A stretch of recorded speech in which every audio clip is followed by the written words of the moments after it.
Hello and welcome to BYJU'S Exam Prep IAS. Before we begin today's session of the Hindu analysis, a couple of important announcements. Yesterday, episode 2 of the Prelims 2022 hack series was uploaded on our YouTube channel at 3 p.m. If you have already watched it, great. If you have not watched it, you can watch it now. In this episode, I have discussed with you important water bodies around the world and the nations that surround those water bodies and what can be the best possible ways to remember those nations. Also, today you will see the next episode of the Places in News uploaded on our YouTube channel, where we will be discussing the important places that were in the news last week from 28th of March till the 3rd of April 2022. Now let's begin our analysis for today. The first article here focuses on the UGC, that is University Grants Commission, and how the newly introduced choice-based credit system needs to have an improvement, especially from the teacher's point of view. The writer here is an associate professor of economics at Dr. B.R. Ambedkar University in Delhi. Now let me tell you in very short what exactly is the point that the author is trying to make here. The author is saying that with the introduction of the new education policy, we have the higher education institutions in our country that have opted for choice-based credit systems, that is a CBCS. Also, we have had a new framework called the National Higher Education Qualification Framework. Now, the choice-based credit system works in two ways. Number one, it changes how a student would pursue the course in these universities. And second, it also changes a lot of things for the teachers. So we are more familiar with how it changes things for the students. Earlier, when you go to a higher education institution, let's say you enroll in a particular course, there are a set of subjects, like the 5 or 6 subjects that you compulsory have to study. Now, with the choice-based credit system, the difference is that you can pick and choose from a list of subjects, whichever subject that you want to study. And the number of hours that you study those subjects, depending upon that, you will be given certain credits or points, depending upon which you will be getting your final degree. So it gives a lot more options to the students, a lot more choices to now pick and choose different types of subjects depending upon his or her choice. You don't have to be bound by the preset subjects that are offered by the university. Every subject comes with a specific minimum set of credits that you have to achieve in order to pass that subject. That can be achieved by attending classes, by making assignments, etc. This is from the student's point of view. However, the article here is focusing on the credit system from the teacher's point of view. So the author here is saying that under this system, the teacher also has to ensure that certain minimum number of credits are completed. In India, usually for a teacher, 1 credit is equal to 1 hour of class. So basically, if there are 6 credits for a core course, and we'll discuss what a core course is, the faculty member would usually have to teach for 8 hours per week per course. Now, as someone who is not in teaching, you would think that 8 hours per week per course is not a lot of time. However, the reality is something different. Number one, every teacher would have at least 2 to 3 courses. So if you multiply this by 3, you would see that the teaching engagement is about 24 hours per week. Also, this is only about the number of hours that the teacher is spending in the classroom. They are not counting the number of hours that the teacher would spend in researching the subject, in preparing for the class, in checking of notebooks, checking of assignments, so on and so forth. In other words, only the effort made by the teacher inside the classroom is being counted, while the effort of the teacher outside the classroom is not being counted in this system. And this is a big problem. I'll give you a very simple example. When we upload these CNA videos, a lot of times in the comment section, a lot of students request, can we not have these videos in the morning when we read the newspaper? Many of you want such videos at 11 a.m., 10 a.m. But then now think of it from the teacher's point of view. We also get the newspaper at the same time as you do. We have to read it, analyze it, prepare the presentation, record the video, upload the video. All that time is not counted by you, and you only assume that as soon as we get the newspaper, we record the video. That is not how it works. Similarly, when a teacher enters a classroom in a higher education institution, there's a lot of hard work that goes into the background of preparing a 1-hour class. And all that hard work, all that time given for research, etc. is not being counted. And this is where the problem lies as per the author. The author is saying that many countries across the world, especially the developed nations, follow the concept of credit system. However, the academic credit system is followed differently in different parts. he gives two examples, one of UK and other of US. So in UK, for example, an undergraduate course would have 6 to 7 credits, but the good part is that in UK, the teaching hours are not very high. For example, for a teacher, they are expected to teach in a specific course for about 2 hours per week. That means that teachers have a lot more time in research. For example, when you talk about the best universities across the world, be it the Oxford University, be it the London University or Harvard, etc., the one thing that makes them different from other universities is that the research facilities at these institutions are very high class. In fact, the Covishield vaccine that many of you would have got, including myself, that was a result of the research done at the Oxford University only. So if you don't provide enough time to the faculties or to the teachers to undertake the research, and you don't count the time of their research as their official time, then you are doing a great disservice to the teachers. They can't be expected to justify only the number of hours that they are spending inside the classroom. This is where the credit-based system needs to change in India. The author here is suggesting that in many of the US universities, once a student enters a graduate or a postgraduate course, the students are expected to take charge of their own learning. Means, from the student's point of view also, we should not think that they are only learning when the teacher is in the class. So apart from the teaching hours, the students can also go to library, undertake their own research, and those hours should also counted in their credits. This will do two things. Number one, it will make the students much more self-dependent, and secondly, it will leave the faculty much more time for research, etc. in those universities, which will automatically increase the level of those universities. And that is why the credit system that is suggested by the new education policy in India needs to change. As you can see, the article says that the faculty teaching hours per course in India are much higher as compared to the other universities across the world, simply because we do not put a lot of emphasis on research, and we think that the number of hours of the teachers are only productive when they are spent inside the classroom, which is not really the case. Now, many of you might not be familiar with the choice-based credit system as is being suggested in the new education policy. So let me give you a basic idea of how the choice-based credit system works.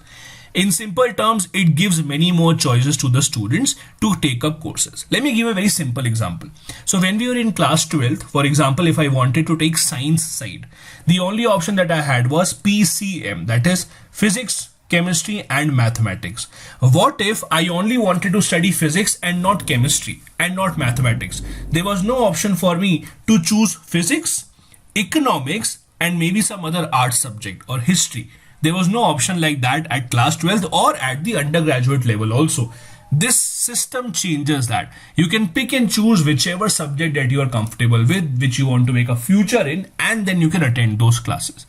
As per this system, there are 3 types of courses. Core courses, which are compulsory. So for example, one of the courses from the core courses you have to take up, which will be a specialization. Then there are elective courses from which you can pick and choose wherever your interest is. And then there are ability enhancement courses to develop a certain skill. For example, I personally know people who went to certain US universities to study economics, and then after first year of studying economics, they took up drama in the second year and they switched their specialization from economics to drama. Now, this kind of a system does not really exist in India, but the choice-based credit system can make that possible. So this is how it works. Each course, as I said, is assigned certain number of credits. When the student of that particular course earns that credits, now how do you earn that credit? By attending specific number of hours of classes, by submitting assignments, by scoring certain number of marks, and if you fulfill that criteria, then you are considered as passed and you will get that subject on your degree.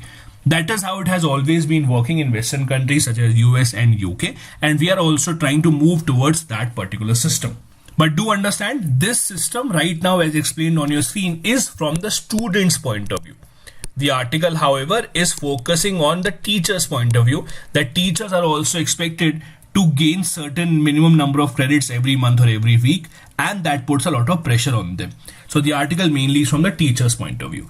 The next article from the Hindu newspaper today, which is of importance to you, is about the reforms needed in the criminal justice system in India. The writer of this article is Mr. R.K. Vij, who is a former special DGP of the state of Chhattisgarh. So he obviously knows what he is talking about.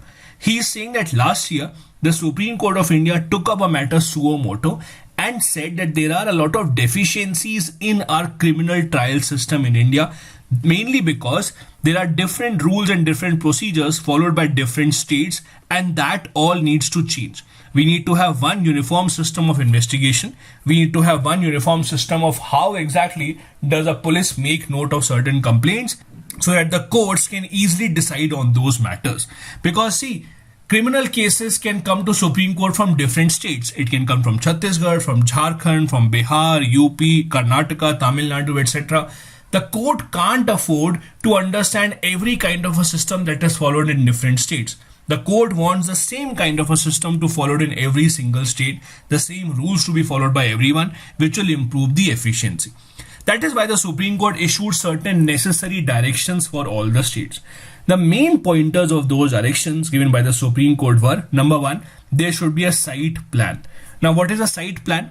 In simple terms, let's say you are the police officer in charge of a police station. You get a call that there has been a crime at our place, let's say murder, dacoity, or something else has happened. When the police officer reaches that particular site, the first responsibility of the police officer is to get a sketch made of that particular site by a qualified draftsman, by a person who is qualified to do so and is recognized by the state. That is a very important piece of evidence, and that is even admissible in the court. However, the sad part is that this is not usually followed in many states across the country. So the Supreme Court made it necessary to have a site plan in criminal cases. Second, the Supreme Court said that there should also be an inquest report made mandatory.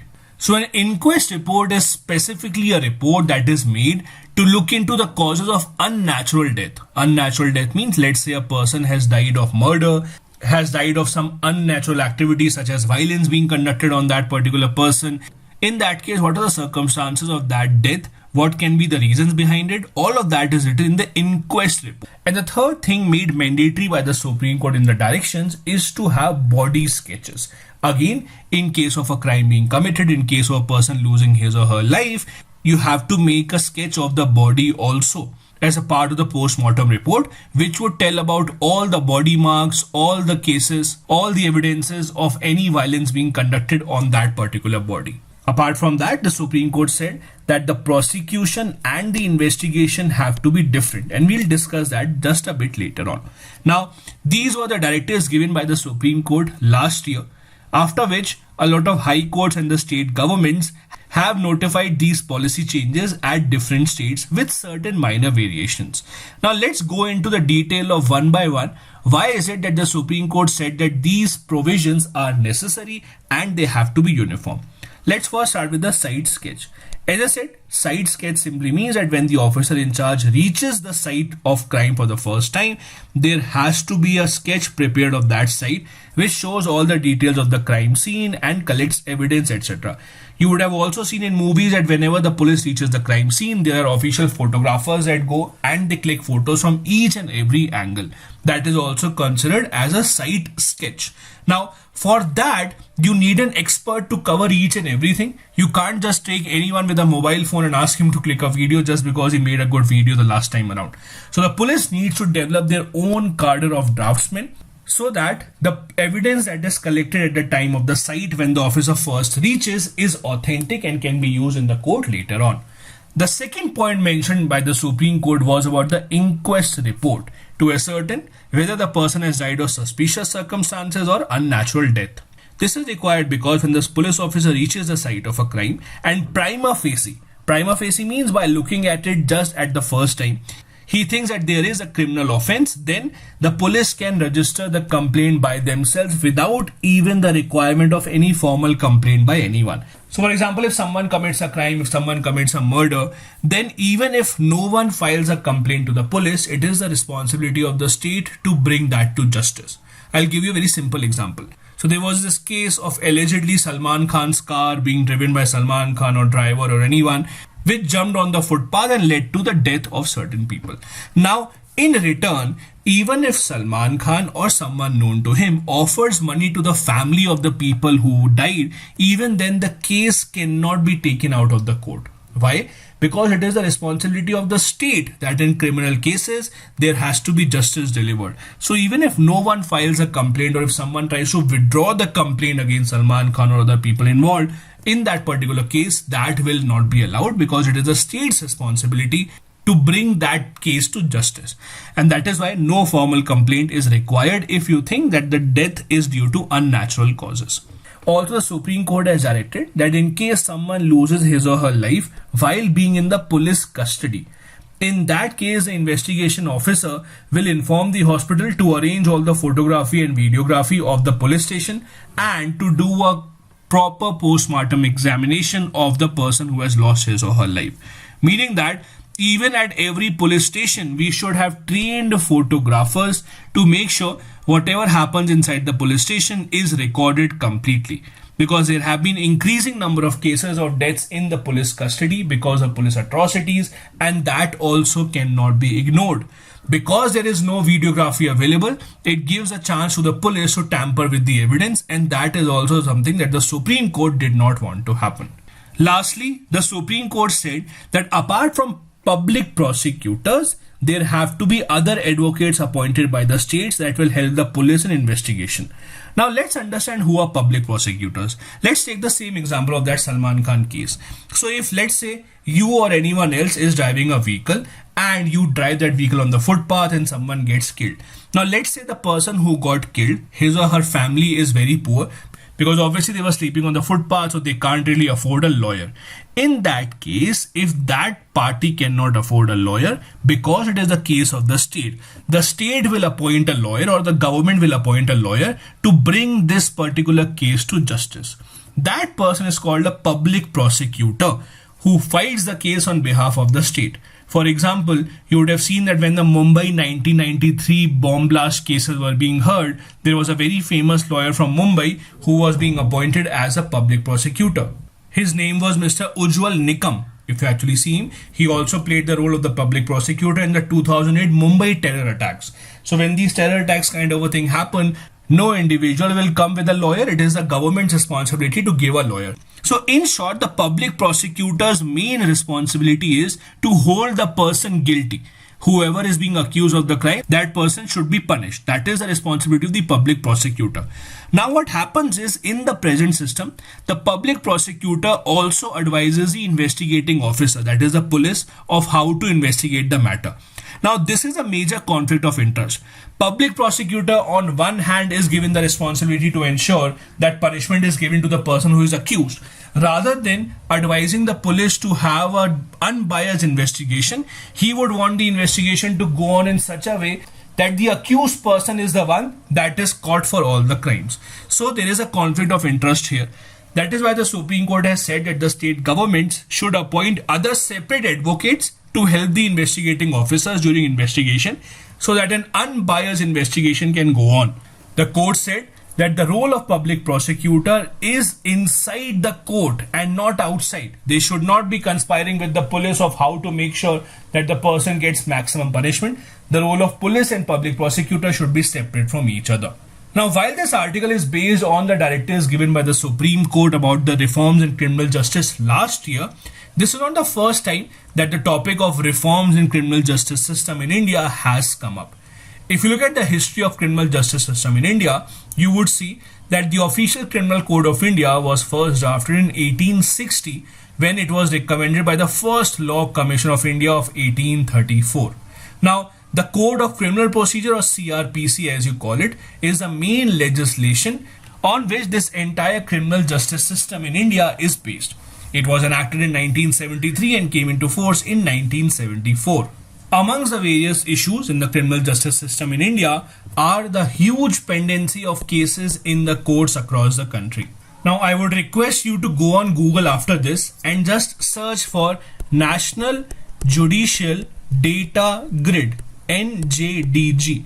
It is a portal run by the Government of India which gives you a real-time data of the pending cases in India, and also how many cases are pending which are over 1 year old, over 5 years old, over 10 years old, etc. So as of today, the number of pending cases in India are 4,10,66,642. This is the data that I have taken just today morning from the portal of National Judicial Data Grid. You can check it tomorrow and let's see how many cases increase every single day. Now, when you have such a huge backlog of cases, it obviously becomes very, very difficult for the judiciary to function. Second, India also has some of the largest number of under trials in the entire world. Under trials means people on whom the case is still going on. The case has not finished, it has not been concluded, no punishment has been given to them, but they are still in the jail.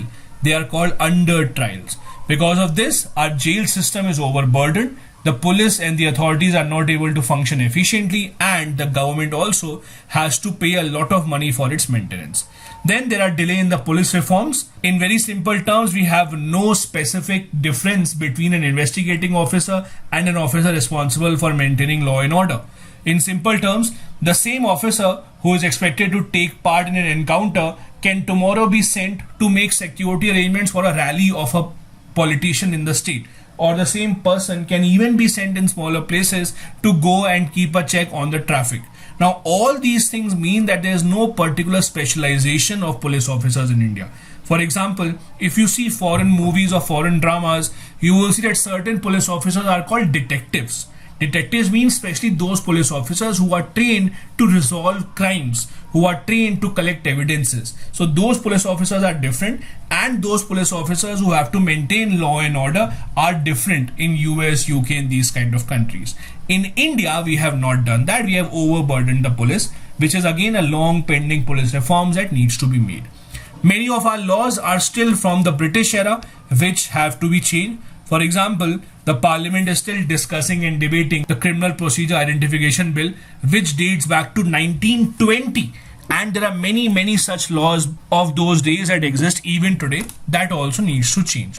Also, apart from the Supreme Court directive, there was a committee that was famously made specifically to suggest reforms in the criminal justice system.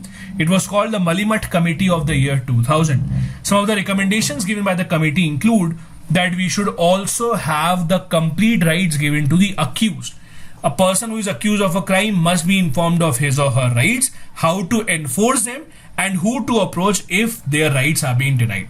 The problem in India is that if someone is accused of any crime, even when they are not proven guilty, they are not given any rights and they are behaved with very badly, which is something that we have to look into. The police investigation also needs to be much better. As I said earlier, the committee suggested that investigative arm and law and order arm of the police should be separate because they require separate skill set and separate practice. The number of courts and the number of judges also must improve. In the year 2000, the Malimat Committee said that India has 10.5 judges per million of our population when we require at least 50 judges per million of the population. So we have to increase the number of judges and increase the number of courts in India as well. We should also have witness protection law, which we don't have in India right now. So witness protection simply means that if I agree to be a witness, I don't want to fear for my life. You would have seen this in many cases, that in high profile cases specifically, when you try to be the whistleblower, when you try to be the witness, there is a very good chance that you might be attacked or you might be targeted. So we need to make special laws, special provisions for witness protection as well. And also, the vacations in the court also need to reduce. If you look at the website of the Supreme Court of India, which gives an account of number of working days in a year, you would see that the number of working days in the entire year for the Supreme Court is just near about 200. They have their winter vacations, they have their summer vacations, they have the weekend off, etc.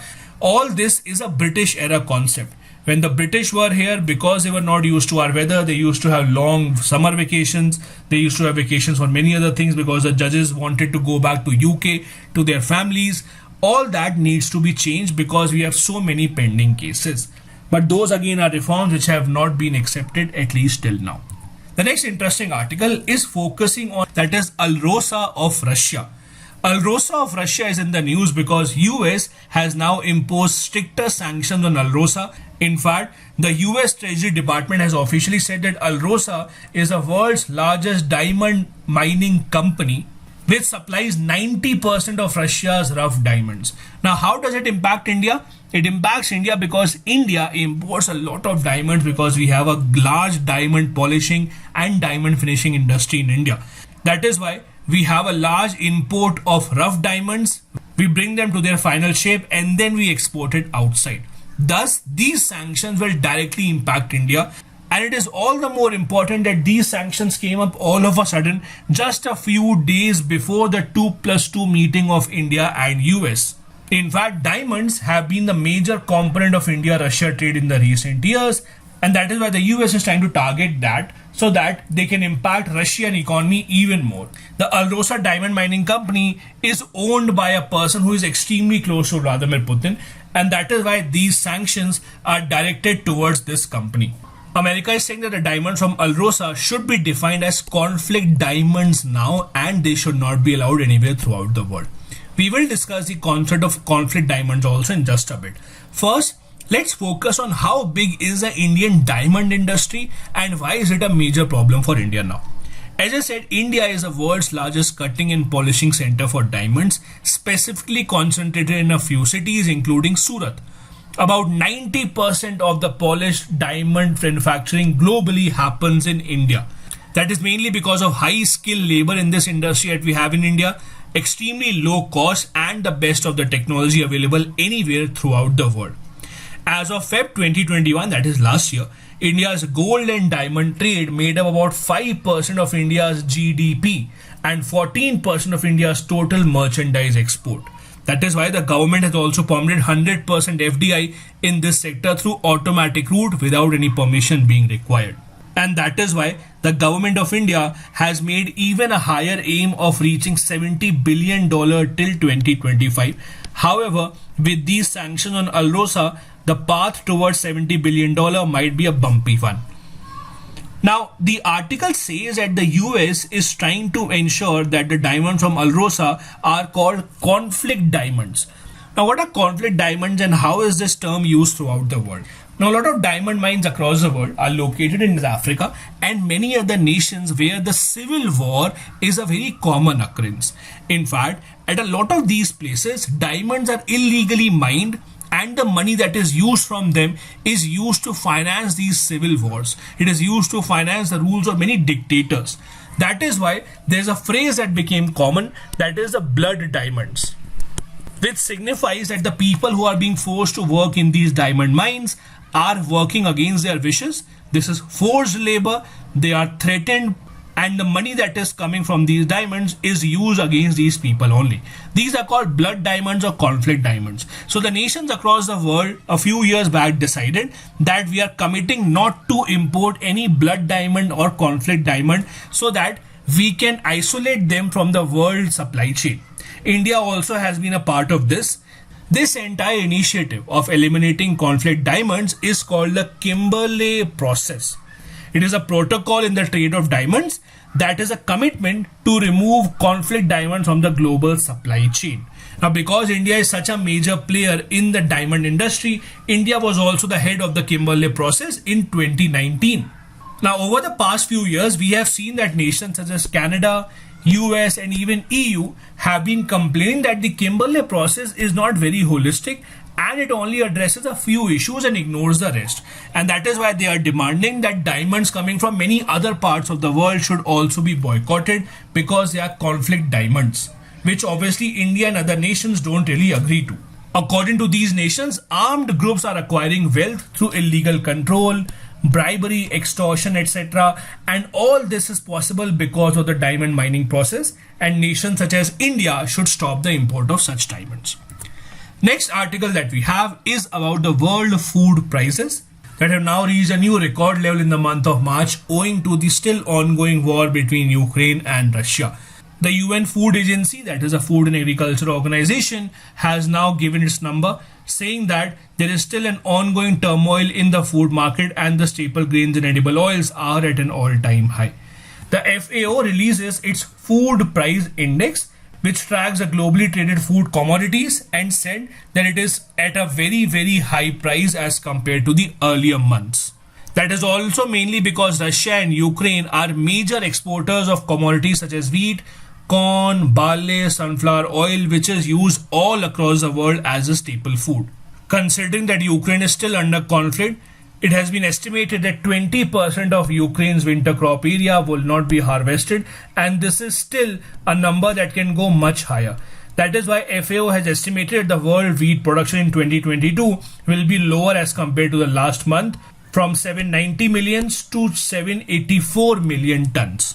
And as the supply-demand concept works, when there is a lack of supply, the demand will automatically increase, which will increase the prices as well.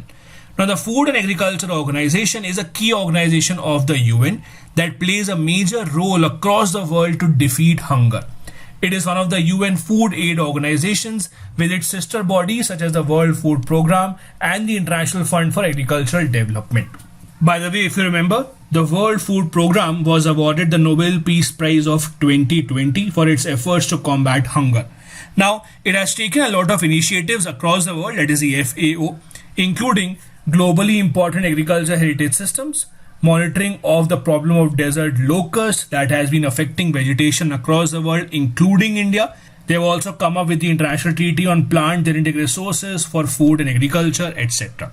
They also publish a series of reports which are important for you to remember, including the state of world fisheries and aquaculture, the state of world's forest, the state of food security and nutrition in the world, the state of food and agriculture, and the state of agricultural commodity markets.